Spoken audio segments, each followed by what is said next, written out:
Good morning, YouTube. All right, I'm going to show you how to make the perfect little topper for your favorite desserts. We're going to make a butterscotch syrup. This stuff is divine. You can put it on ice cream, you can put it on pound cake, you can just drink it straight out of a teacup. I will not judge you.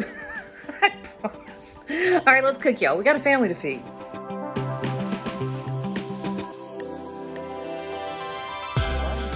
Awesome. Okay, so we're going to be making a butterscotch syrup.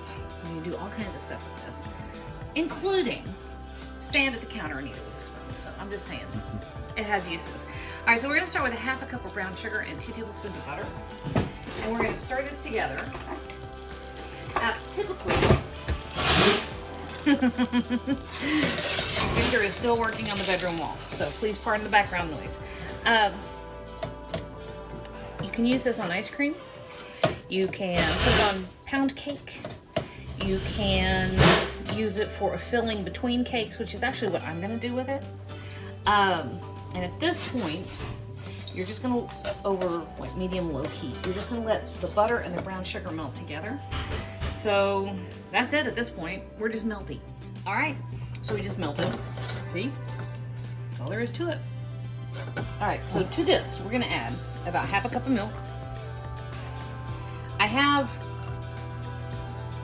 1 full cup total, but we're only putting half a cup in to this point right now.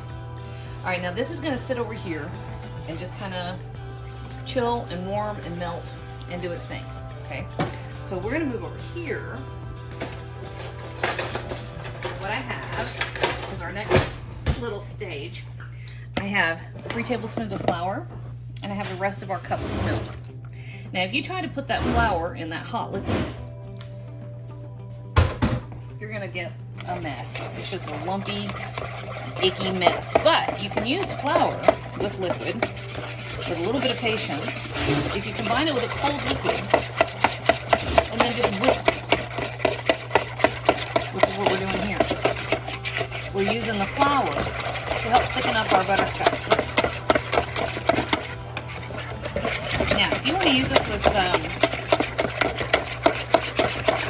ice cream, make a thinner syrup. You know what? That's still got a little more thinner. You know what I'm going to do? All right, here's a trick.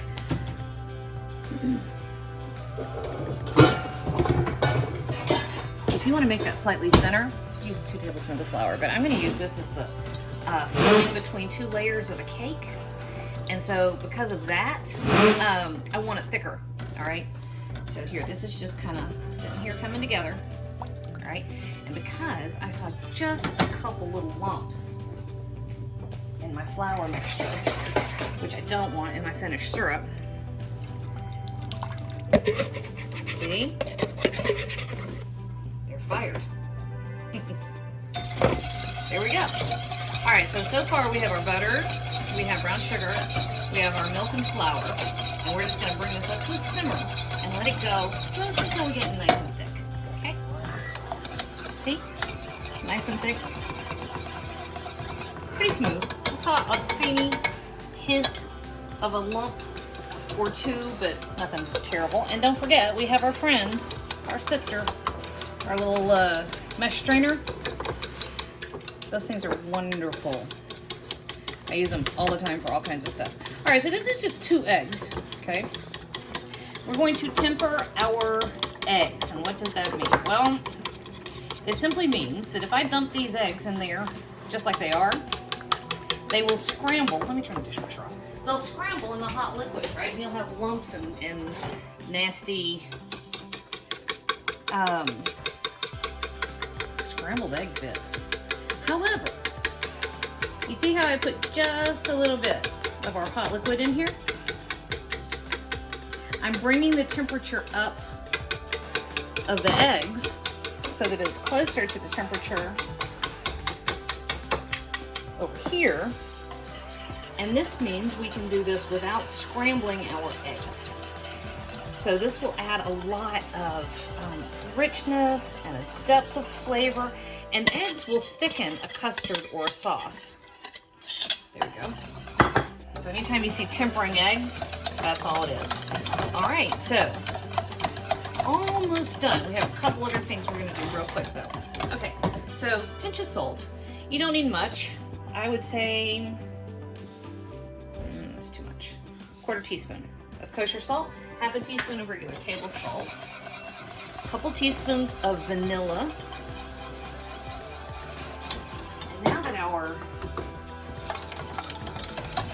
eggs have come up in temperature, I'm turning the heat off. Now, this next step is optional. You can do this if you want to. I'm going to use this as the filling for a pumpkin cake. And yes, that video is going to be coming up. This is about 1 cup of chopped pecans. And I would just toss those in there and whisk it together. But I'm going to hold off because I want to take a picture of this over some vanilla ice cream I hid in the back of the fridge so nobody would find it.